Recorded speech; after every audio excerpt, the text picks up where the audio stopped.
ह्या सुट्टीत MSCIT मध्ये अनुभवा AI/ML च्या रंजक दुनियेचा सफर। MSCIT आंतरराष्ट्रीय दर्जेचा परिपूर्ण कम्प्युटर कोर्स। आजच MSCIT ला प्रवेश निश्चित करा। MSCIT course powered by AI।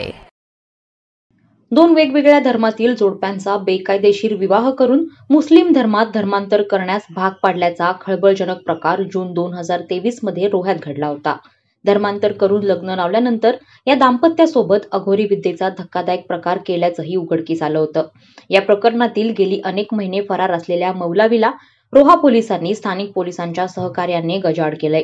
Roha तालुक्यातील खारीतळा येथील दोन समाजातील तरुण तरुणीचे मौलवीने जून 2023 रोजी आंतरधर्मीय विवाह करून दिल्याचं समोर आलं होतं।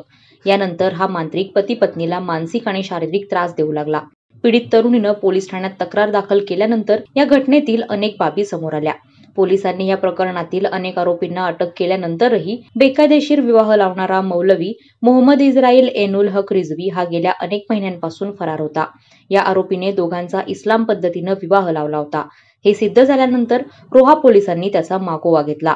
रोहा पोलीस ठाण्याचे उपनिरीक्षक संदीप एदळे, पोलीस निरीक्षक बल्लेकर यांनी गुप्त माहितीद्वारे काझीचा मोबाईल नंबर प्राप्त करून त्याला वांद्रा कोर्ट येथील त्याच्या ऑफिसमधून ताब्यात घेतलंय।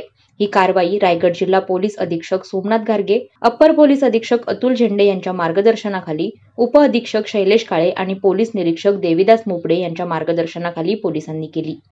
वादळवारा लाईव्हसाठी अक्षय जाधव, रोहा। नवी मुंबई व रायगड जिल्ह्यातील ताज्या बातम्या आणि घडामोडींसाठी सबस्क्राईब करा वादळवारा लाईव्ह चॅनल आणि दाबा बेल आयकॉन।